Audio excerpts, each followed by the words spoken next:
It's been a wildly interesting day. I've spent all day fixing small motors for various items around the house. Musical based items or just kind of household stuff? Just like all kinds of like gas engine stuff. So like chainsaws and gators, generators. What are you doing with a chainsaw?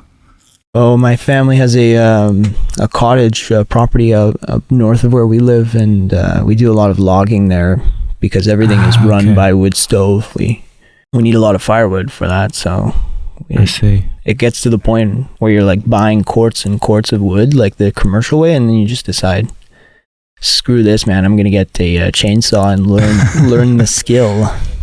More fun that way. Yeah, when you got the trees, it's the chainsaw is the only thing in the way from unlimited firewood. Is that a pretty remote kind of cottage? Yeah. Honestly, it's my favorite place in the world because of how remote it is. It's on a lake, and there's no one else on the lake, so it's like a weird private provincial park at night, and it's almost like you're in a park that's closed or something. It's really trippy. How often do you get up there? Well, we grew up going there like every weekend, and sometimes during the summer we'd go like for 3-4 weeks at a time and just eat out of a cooler kind of thing and just enjoy our time up there and do all kinds of stuff. And then as the band started to take off, we kind of started slowly touring more, chilling less, and so we spent much time away from the lake. But recently I've been going back up there and just absolutely getting mind blown by the experience and being like, I gotta be doing this all the time. How am I not doing this all the time? Are you just heading up there on your own or with your family? Mostly with our family. So we'll go like with our parents, and sometimes we'll go alone. Just depends on the trip. It's kind of cool. It's like a little communal area. Everyone's kind of welcome within the family. I forget, because you're all brothers in Zig, aren't you? Yeah. I forgot that. Would you write and stuff up at that wee cottage? Oh man, I've been desperately planning my studio retreat, like little off-grid recording setup that we'll do for recording up there, and we not only want to write there, we want to full out record and like incorporate the sound of the surrounding ecosystem into our music, because it changes throughout the day. Like the daytime has a certain sound there, and then nighttime has a different sound, and so it would be so cool to incorporate that into some sort of recording, and you'd probably get some pretty cool drum sounds out there. So I'm going to build a mobile recording setup and try to get it up there to record. Just so you can kind of maximize the full potential of that experience. Yeah. Like I've come to really appreciate like raw performance over high quality recording, because so rarely you'll have a really high quality clean recording of something that is like a raw and off the cuff, just because the mentality is not there when you're spending so much money to be in a studio.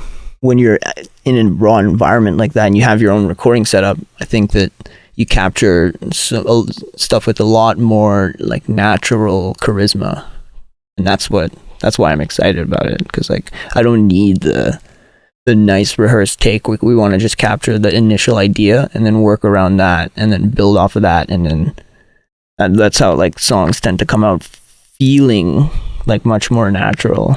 Is that an ethos you've kind of carried into the way that you've built your recording studio and the band space and the way that's set up? Yeah, definitely. Yeah, the idea behind the setup now is just like have everything set up so that it's all mic'd and ready to record.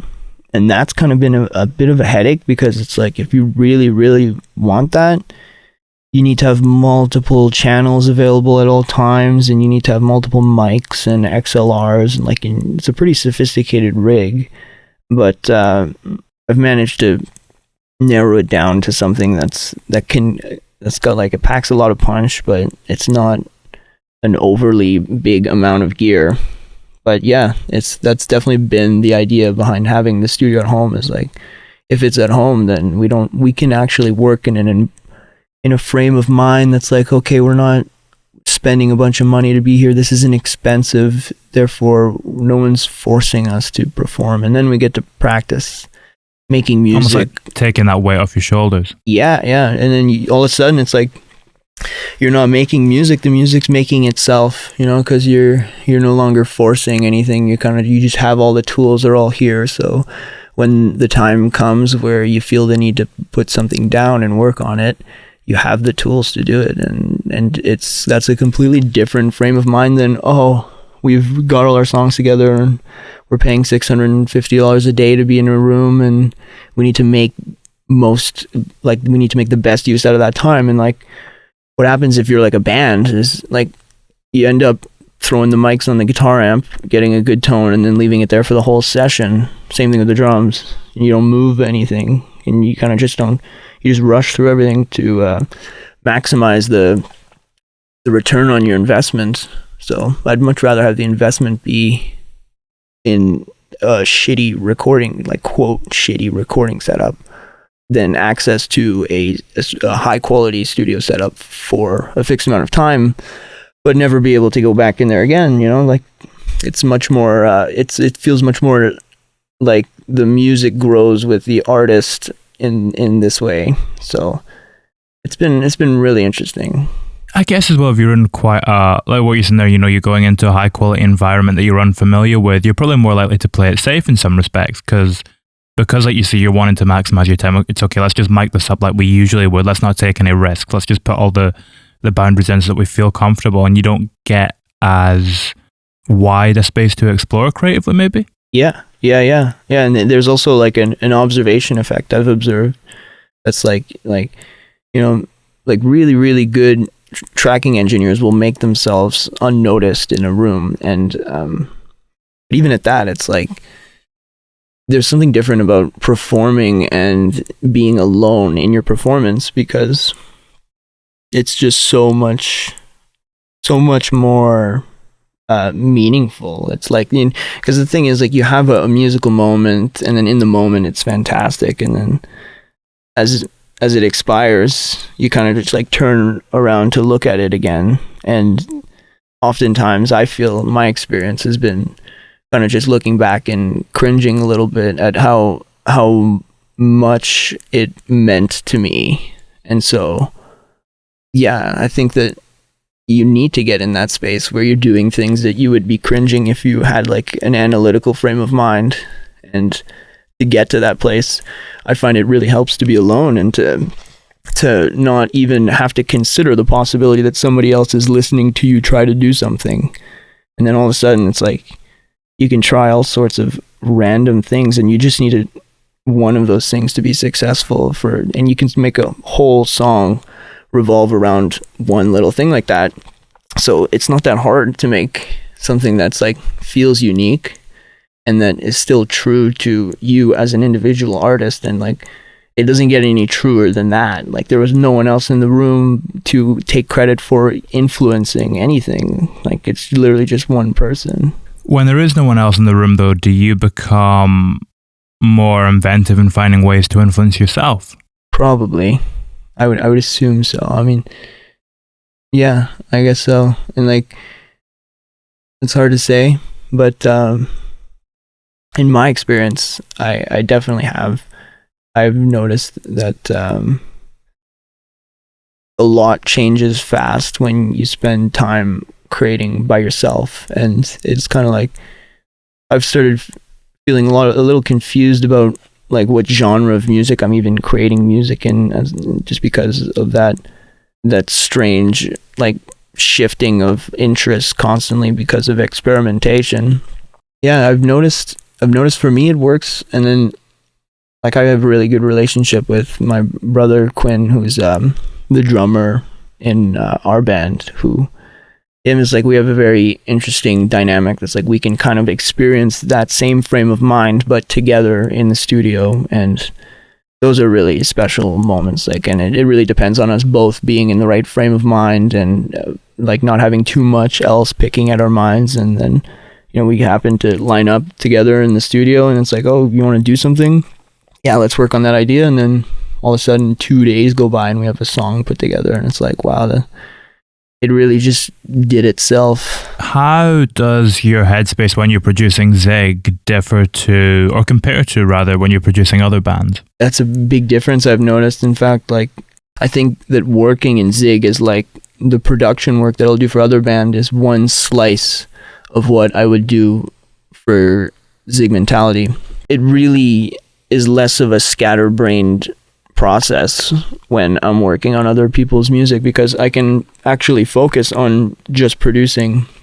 Like working with Cleo, for example, is a great experience for me, because I've never been in a studio and haven't performed before that one. So like, it was just a process of listening to takes and just telling the guys when it was that I felt a moment, when it was that, like, you know, something gave me the shivers.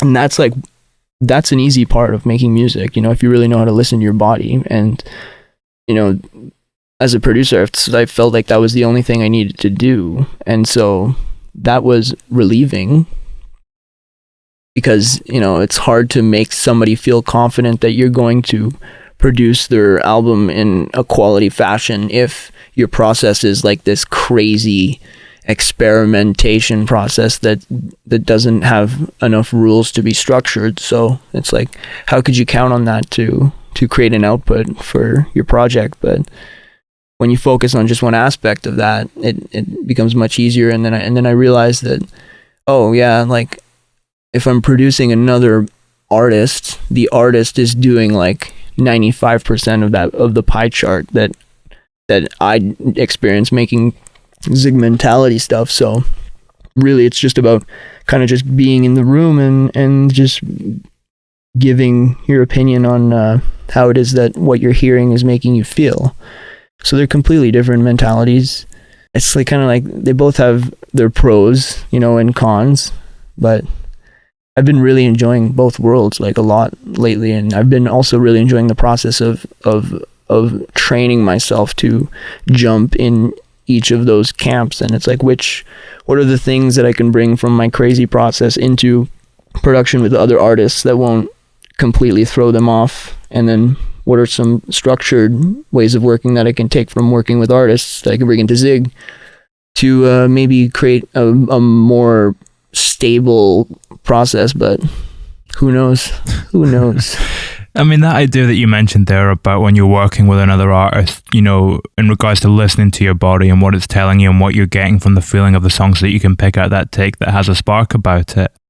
Do you do things out of music to nurture that? How do you train that intuition to be able to hear what your body is telling you?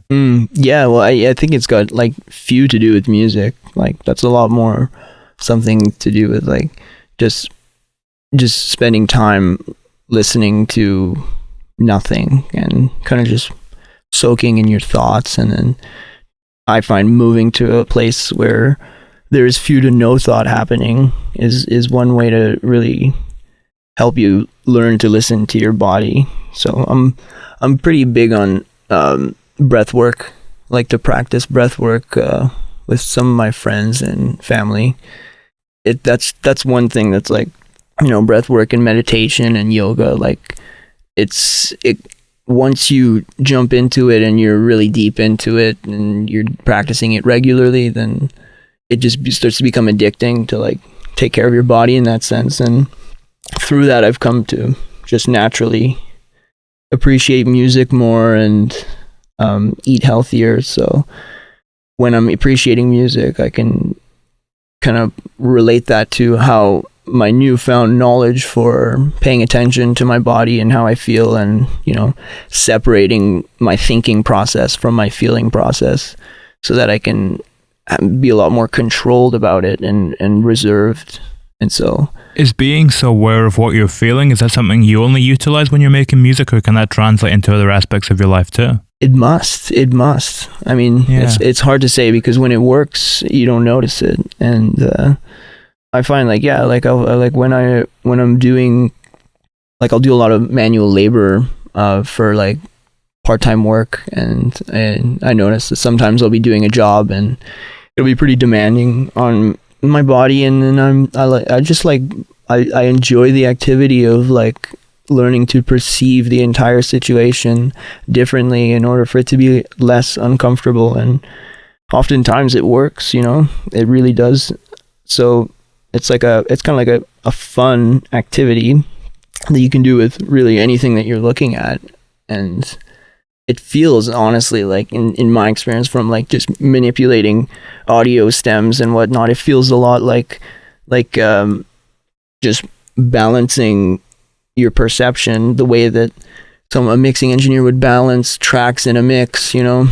And every once in a while you can see something really beautiful just by balancing your perspective internally, and it's like a game.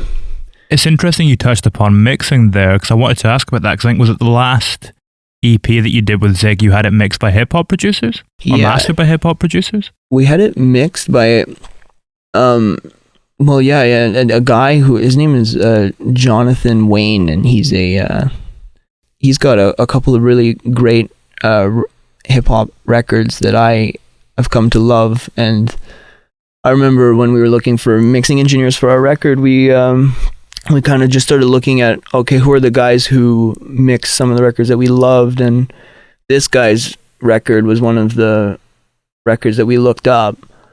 And you know, we found out through looking that up that, you know, he had like a really prominent mixing engineer from LA mix his record, but we also found out that John himself was now getting into the world of mixing.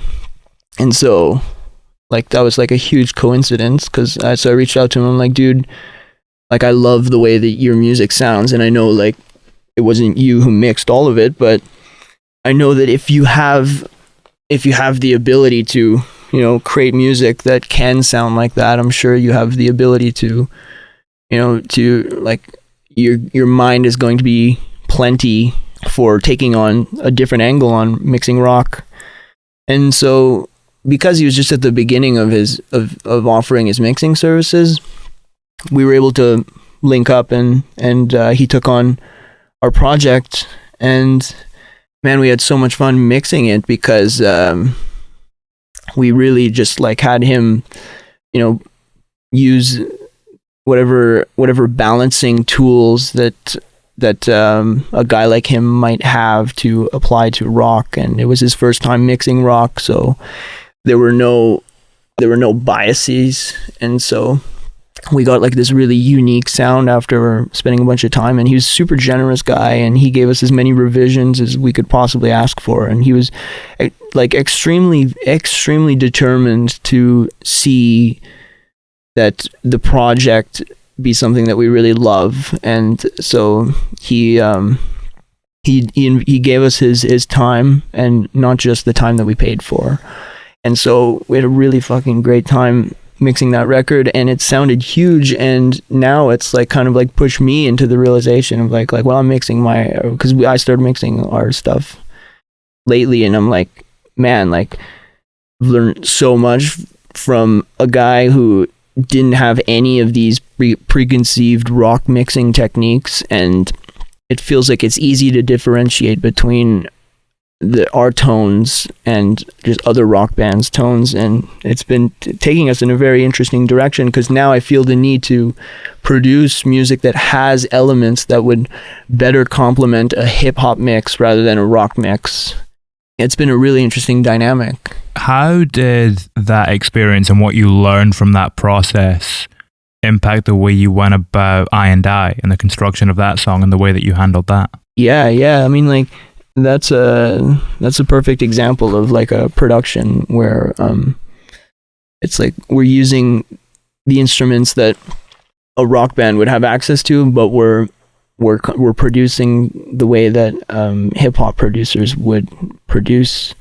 I can't tell you how much of that was just knowledge that I picked up from just working with John on the mixes throughout the Cleo record as well, because he also mixed their album. There's a big bass moment in 2008 on their record that John really killed, and I remember talking to him, and he had mentioned that one thing he felt was important about making sounds feel good was that they were put in some sort of natural environment.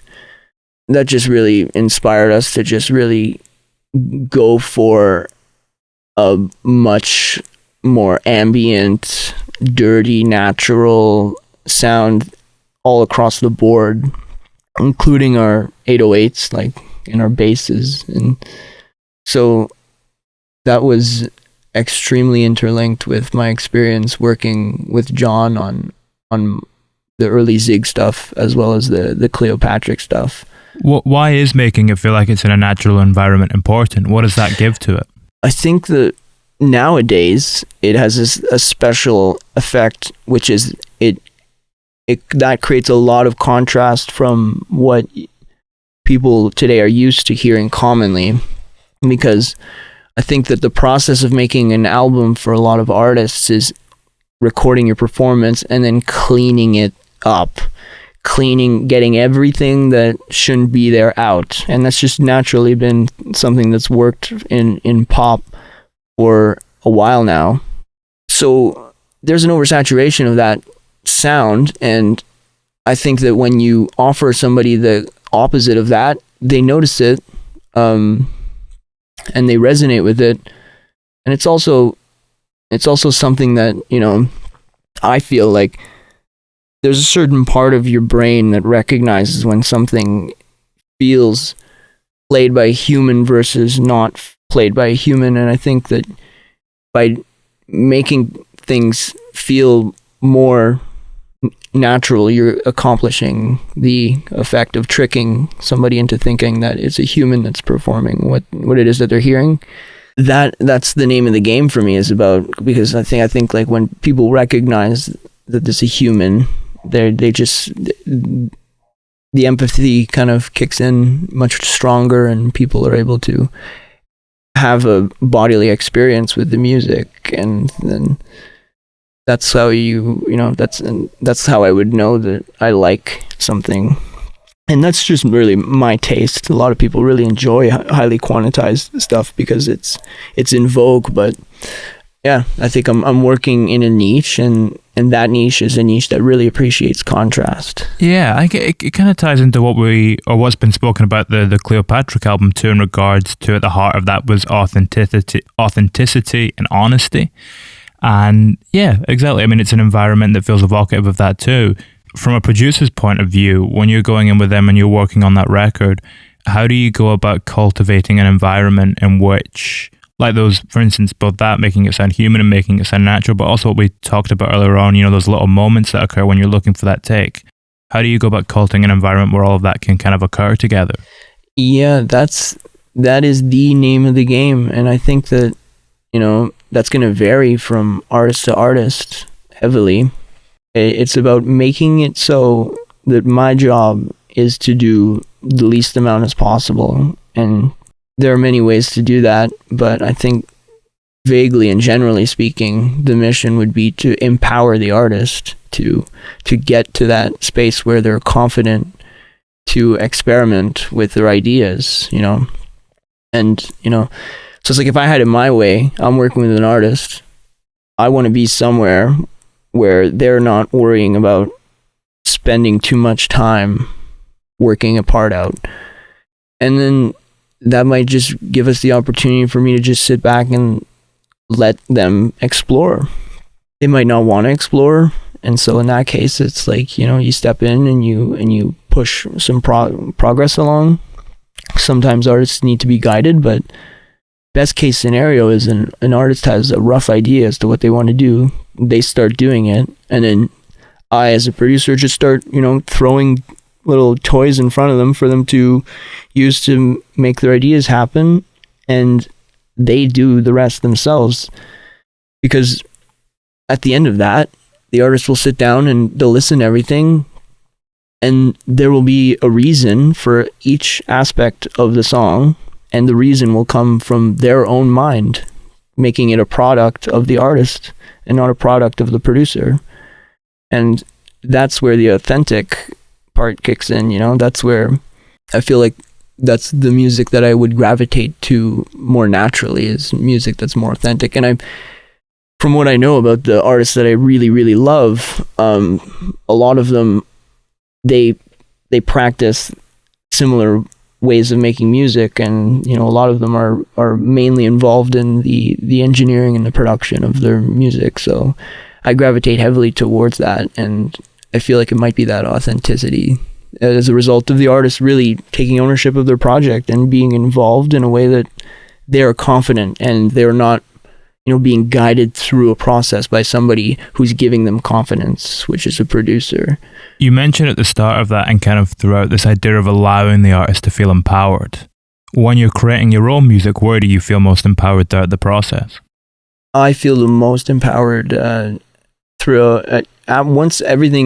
once all the pieces of the song is recorded, we'll do a process that we call post-production, which is we'll just kind of take all of our tracks and we'll break them down to the bare minimals of what we need, and then we'll take important parts of the song and we'll run them through toys that we have lying around. So it might just be like a little amp that we found at the thrift store that costed $5 and has like a cool distortion when you drive it too hard, or just like some pedals from our pedal boards, or just like sending it out of a speaker in a room and recording it. And so we reamp a bunch of stuff, and then that's our way of like taking our dry stems and really like giving them life and putting them in a natural environment and humanizing them. And then that all comes back together to get mixed, and that's throughout the process of the post-production, throughout into the mixing. Like once all the pieces are there, it's there's nothing to try for me from my perspective. Everything is just like, okay, just do that. It's so natural. It's like the desire to do it and what to do happens before I get to think about it. And so I really get to let go of my mind and just let my body kind of work and just experience the experience of hearing the song come together. And then you get washed by like a wave of piloerection. You feel all your hair kind of go up, and then you go, okay, wow, that's so cool. You listen to it again, and you listen to it again, and then you start to numb in yourself, and you no longer feel the same piloerection when the thing happens. And so you work towards building the song more and mixing it so that you feel that again, and then you keep chasing that, and you keep running that process until you keep listening to your body. You use your body as like a determining a measurement tool for how good the product is. And then once it's all together, it's a pretty great feeling, but I get pretty exhausted by the end of it. So I really like that moment in between all that, where everything's just happening and I'm not thinking. Can that idea of building it up and chasing that high, can that ever be difficult to stop doing that? And how do you know when to put a cap on a song and tie that one up? Yeah, that can be really difficult. Like mostly it's the issue of fatigue that we run into, which is just listening and just getting tired and losing perspective. But we have like a really great environment in our house with our family, and we have friends over all the time, and like I feel super blessed to be around so many open-minded people that we get to hear a lot of people's opinions on what we're working on as we're working on it. And once I feel really good about it, and I'm playing it for people, and they're giving me comments about it that are outside of how it sounds technically, that's where I start to see the finishing line. And I'm like, okay, so I can use other people's bodies as gauges for when the product should be finalized. Do you ever get self-conscious, letting people in and showing them work when you're in the midst of still developing it? Yeah. It'll depend on the person, but that's what I mean. Like, that's why I'm so grateful to be around so many open people, because I've learned that there's no real need to be self-conscious around these people. So those good relationships are really nice for bouncing ideas off of and not worrying about judgment, because everyone understands. Everyone here has the experience of creating, and they know what it's like, and they know what experimenting is. And so, but you do feel it when you're playing it for somebody who might not appreciate all that, who might be looking for, someone, like, a lot of times you'll play something for somebody and they'll kind of like expect the final product, and you'll just want to see what they think of the in prog version of it. But then you realize that really that doesn't matter. It doesn't matter if it's in prog. All that matters is what's coming out of the speakers. And if the reaction isn't right, then it's easy cues as to what you should be working on, and that's continuing to finalize the project and make it get to the point where it will make people feel something. So you're working on an idea and you bring someone in to listen to it at one stage, and then you work on it further. Can you bring that same person in again, or does it have to be someone with a fresh perspective every time for that experience to be, truly fulfilling for you on a creative point of view? Yeah, well, I mean, I don't see much value in replaying something for someone because, well, depending on how much has changed, but I find often, the first listen is the one where you're going to get the honest reaction, the pure-minded reaction.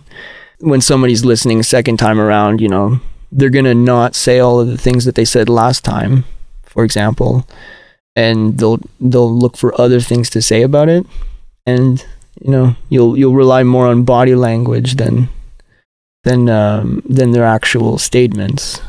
But I find I really enjoy the idea of like, oh, okay, you got one play for this person, make it count, make it like, don't send it to them unless you feel like they might think it's finished.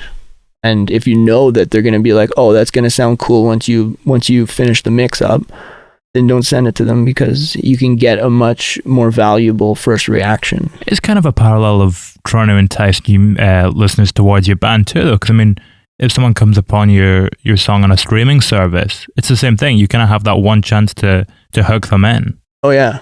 Yeah, that is very similar. Do you ever think about that when you're in the recording process and how it's going to function on that level at all? Yeah, the thing is, I've noticed that like if the more I do that, the more I tend to miss, because that's where like when you want to accomplish something that would operate like that would hook people in, like most music listeners in, you start like subconsciously subscribing to rules for making music. Then I've noticed myself feeling so locked up in a box on that point. Like once I have like a certain set of rules, I'm like, it's so hard for me to try to do something completely different with this song. And because that's what it is to me, something interesting is going to be something completely different, but I keep forgetting that that's not what most people are going to be naturally attracted to, because most people like listening to things that they like, rather than learning about things that they might like, because that's a risk, and you're only listening for so much time, right?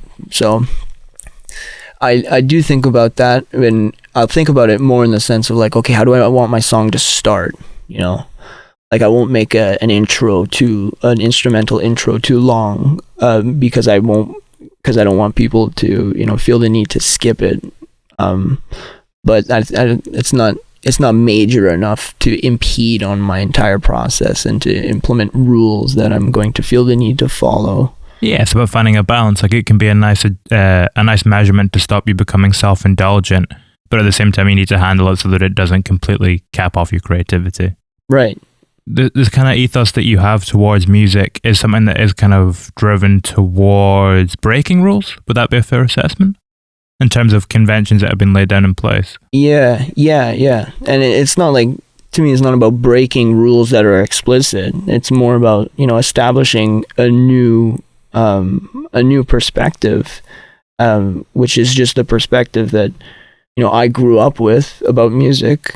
And it's kind of like I would listen to the stuff that I would listen to, and I would like go, oh, I wish like it was a bit more like this, or I wish it was a bit more like that. And when you grow up listening to rock and appreciating rock at a young age, and then you discover hip hop, you kind of start looking back on a lot of the rock bands going like, oh, I wish it had like this aspect of this hip hop, and I wish I had this aspect of this. So it's like, it's not like there are rules that say you can't, like, rock doesn't have these aspects. It's kind of just like, it's possible that nobody's put them together the way that I imagine it being put together. And so every opportunity that I have to make music, I have an opportunity to kind of like make those subconscious links of all the stuff that I love together, and to kind of like make something new, because, you know, something new is what's going to make me have a reaction. Something new is what's going to make my body resonate with the music. And so if I try to imitate things that, you know, are popularly consumed, I find it very difficult to get that reaction from my body. Does rock feel like a genre that is ripe for innovation at this moment in time? Yeah, I'd say so. And, you know, people are always doing it. I think the question is like, when people talk about rock needing to be innovated and it being dead and all that, I think they're really limiting their conception of rock to the mainstream sphere of rock. And so if we were to have a conversation about innovating rock, the one that most people would care about is innovating mainstream rock. And if there are certain rules to mainstream music, like, realistically speaking, like, there are certain things that if your song doesn't have, you're not going to be on certain playlists that are accessible to the mainstream. So I think that's where people's beef is. I don't think people are concerned that there aren't enough rock bands out there experimenting, pushing boundaries in all sorts of directions. Like, there's like 100 subgenres in metal alone. I don't think that that's a problem. I think that it's more about like, okay, who are representing the genre? Who are the bands who are representing the genre of rock on the mainstream platforms, and who is that? And so right now I think like you got two options. You know, there's like a classic rock, like an homage to what rock used to be, which people like, I noticed a lot of people resonating, particularly in older demographics. And then there's like a younger, more like electronic kind of rock that stems from like the White Stripes era, all these bands coming out of being influenced by those guys. It's like there's that whole sound. And so I think that people just aren't necessarily satisfied with those two versions, and so there's plenty of space for other versions that can like, you know, make that more modern rock fan, like, so somebody, mainly it's like people like me, and when I say like me, it's be like people who have an affinity for rock and for hip hop and modern, like, high quality big bass projects, stuff like that. So if we can make it happen for those people, then I think that it will be like there's enough for everyone, and then they won't have to settle for bands that are close to that but not quite, you know. Yeah, I mean, I guess it comes back to what we're touching upon earlier. You know, we spoke about how you had some of the last songs mastered by a hip hop producer.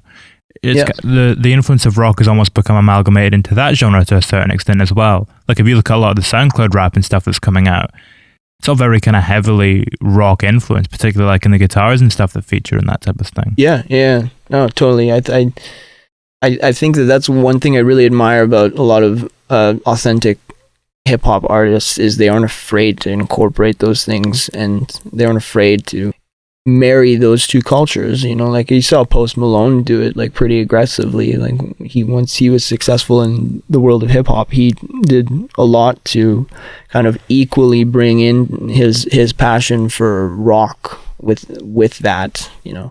And that's a good example of like, hey, like, if an artist like Post Malone is as big as he is, and, you know, he's big because of his hip hop, then that's an indicator that like, hey, look, like hip hop is just naturally more appealing to more people. So if you're looking to make popular music, it's a good place to start. Like for like if you have interest in hip hop, like there might be more people out there who would be interested in whatever kind of rock music you would like to make, as long as you're open-minded enough to let different tricks and let different techniques from other genres spill into your production process. And you don't really get that when you're a band and you want to record, so you contact a producer, or you just contact a studio and you go in, and the engineer just gives you, they just mic up your the rock kit. guy. Yeah, exactly. And then all of a sudden you have these guys who are like, okay, cool, another rock project, load up the rock presets, just got to make it sound like this, send it off to our mixing engineer guy who does all our rock stuff. He's going to do his thing. It's going to sound exactly like that big successful drum sound that we do on every record that sounds great. And then collect our payment here, and then we'll be good to go. Which and it's like a lot of bands are doing that simply because it's the more economical choice. It's like a one-time payment thing, and you don't have to get involved in a growing relationship with somebody who's going to empower you to get your own recording set up, and to start small, and to grow, and to learn the skills so that you can be as equally involved in the production and the mixing and the mastering and the finalizing of your project as you are performing it. Where does it feel like to you that the industry kind of sits on this at the moment? Is it something that's very much gunning for it to keep pushing forward, or is it content in the same way to kind of just channel that older sound and stick with what they know? Like the industry-minded people who work on rock will do everything that they can to do what already works, and I think that makes sense. Like that's what they should be doing. They're involved in, like, labels and many sensors are involved in farming new artists that will make money and within the particular niche of their genre that the label is in. So it makes sense for it to work like that, because I think realistically you can't expect all artists to be that determined and creative. Like it takes a special kind of dedication to chase the process that heavily. Some people just want to play in a band and like it be that. And I don't need to dedicate my life to learning how to make my craft presentable and to have the most amount of control that I can over presenting that. I've noticed that when you step outside of that world, in the world of artists who are like pushing this message that's like anti-label and anti-industry, I think you would even find a lot of artists who don't have the motivation. So there's a good use for labels, and there's a good use for that perspective, which is there's something that works here and it's good, let's just keep pumping that out. But I think the target and the goal for any artist should be to be able to innovate and to do something outside of that. And so and I don't think that every artist will succeed to do that if they tried, but I think more artists would succeed in doing that if it was more of a common thing, if it was more natural. And I think it's coming with, like, we've seen even with the COVID lockdowns, everyone's kind of just started turning towards, like a lot of my musician friends are like, I guess I'll just like start investing in being able to record myself. And you're starting to see a more online, world develop, and people are starting to apply like more of a do-it-yourself mentality in general. So I think that out of that will come this really wicked bedroom producer movement, and eventually it'll be like somewhat of a norm for artists to be working in their own setups and to be heavily involved in the technical aspect of it. Yeah, it democratizes it more so too. Right. Yeah. And like you even see it in like companies that sell pro audio equipment. A lot of them have shifted towards making smaller units that are being marketed directly to people who are bedroom producers, because you can make a product that's like really high quality for like an 8-channel preamp rack, like, but if only studios are going to buy it, when you could be making a 1 or 2-channel rack that multiple bedroom producers might be buying, then it makes more sense to make it for that bigger market. So it's definitely obvious that that this is a huge market, and studios are having a tough time booking people. A lot of studios are closing down, and that's a reaction to all of this. And the one thing that I think really hurts in all of that is that people are rushing too fast in abandoning the art of acoustic drums and the art of recording acoustic drums. And a lot of people are turning to program drums, which, the software works really well, but it's so hard to humanize program drums and to make them feel organic. So that's one thing that I've really latched myself onto. That's why my rig feels so big, and I need so many channels on deck so that I can have that record anytime vibe. Just, it's always set up, and I can have many microphones and still be able to capture an acoustic hit like that. We were touching upon, the idea of innovation a few moments back too. Say you have a song that you're working on and you're experimenting and you're trying to innovate, but it doesn't quite pan out successfully. How fulfilling does that remain for you, even if it doesn't work, but you're still putting forth the effort to innovate in the process? Yeah, well, you definitely learn a lot that you wouldn't do later or might do differently later. And so that's the great thing about having infinite access to a place to experiment, is that when something fails, you get to confidently write it off as an experiment, and you're not writing it off as an experiment that costed you a lot of money. And because that can hurt, and that can make failure feel like you want to avoid it. I think that anytime something doesn't work out, it doesn't work out for the best. And we've noticed oftentimes that, like, because we don't put a lot of energy into something if we're not confident that it's going to lead to something good. And so sometimes when we're at the point where, like, we can't push something forward, the starting point is something that we did like, but we just can't get it to a place that's like, oh, okay, this makes sense to finalize.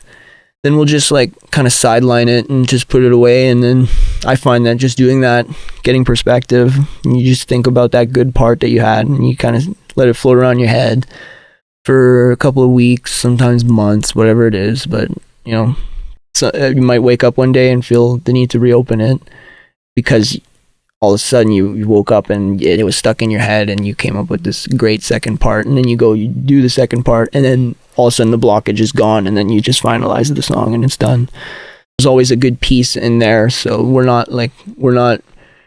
it's interesting because we're not just throwing stuff to the wall and seeing what sticks. Like, we are still filtering stuff as it comes out. So we can be confident that, if we invested the time in throwing up mics and recording something, then it was good enough in our head at one point for us to be like, we should record that. And so that we can be confident that it will be good in the long run if we don't end up finishing it now. I mean, you mentioned earlier on too about the idea of trying to innovate in the direction of humanizing program drums. Are you more successful at innovating when you have a purpose like that in mind that you're working toward? Yeah, because sometimes what will happen is I'll have, like, theoretically an idea, something, so I'll innovate theoretically, and then it will be a fun process of trying to accomplish what I thought up in a technical realm, so that it could actually come out of the speakers the way that I'm imagining it.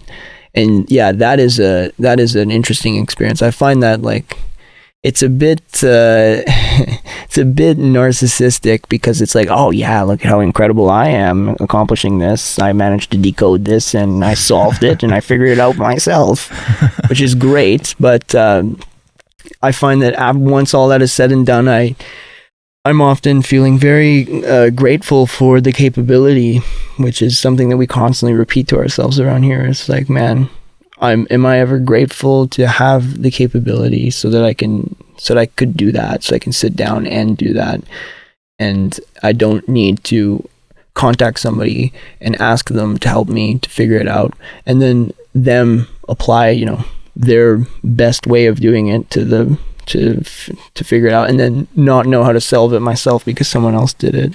Yeah, I guess it comes back to what we said about authenticity, and that it's far easier to be truly authentic if you're fully in control. And it does mean that you're going to lose some of what people call quality, because it's not going to be made by somebody who was getting paid and was preoccupied with cleaning things up, so that there wouldn't be a little thing left over that somebody would be like, oh, that doesn't sound good. Why am I paying you so much for you to do such a terrible job? So the product ends up being more authentic, and it sounds how most people would describe as lower quality, but it's really the long road that matters, because in 20 years time, when people are looking back and it's like, oh, all of this sounds similar and this sounds different, better might be completely different.